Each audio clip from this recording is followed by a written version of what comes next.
Okay, gozaimasu minasan. Morning guys.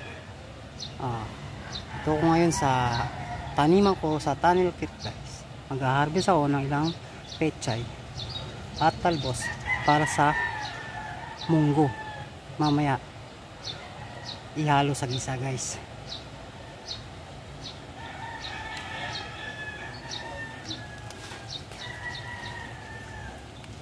Sariwa yung talbos guys.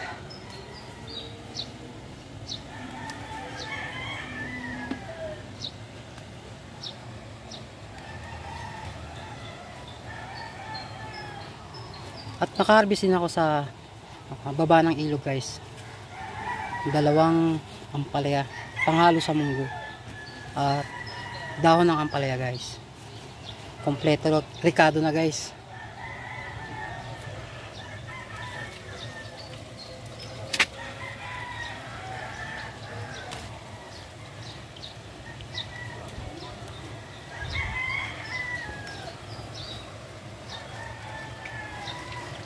Nagbunga pa yung talong, maliit pa.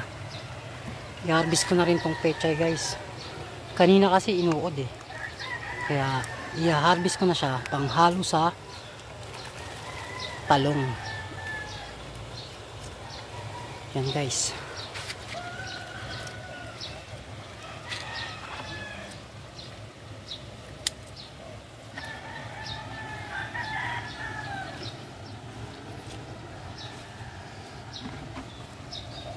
May talbos, may pechay, may dahon ng ampalaya, may bunga ng ampalaya guys.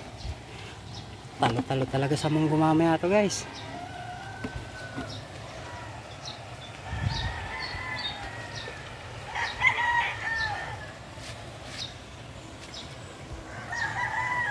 Itong lettuce, palalakihin ko pa yan. Nag-iisa lang naman siya guys. Harvest na rin ako ng ilang sili.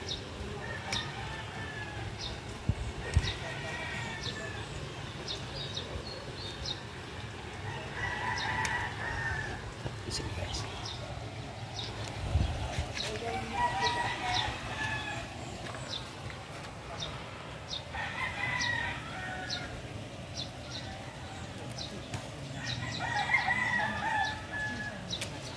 Ka talaga mawalan ng gulay, magtanim-tanim ka lang guys. Talagang sariling gulay mo pipitasin mo at sigurado kang malinis pa dahil ikaw mismo yung nagtanim at alam mo kung paano ang proseso ng pagtatanim mo guys.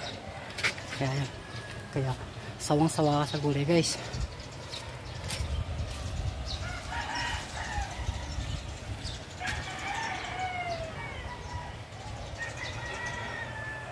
Yan yung mga bulaklak, hanggang ngayon may bulaklak pa, mga pechay.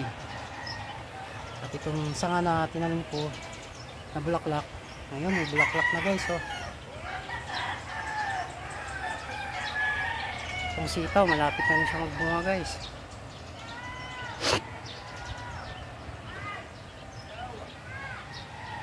Tamang tama, mahal na araw tayo ngayon, dapat puro gulay ang kakainin natin kasi alam mo na, bawal lang karne simula bukas lalo.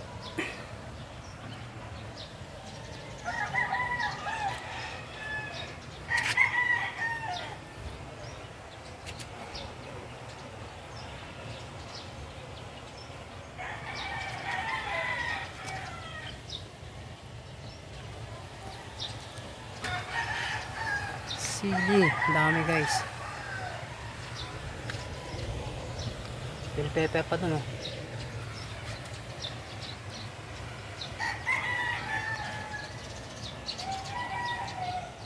Ito, atis to guys.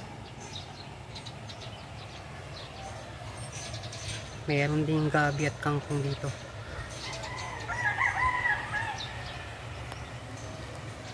Okay guys, thank you for watching. See you on the next video guys. Update of my planting in the tunnel creek and the around of the river guys, and also beside of the tunnel creek. Thank you very much guys.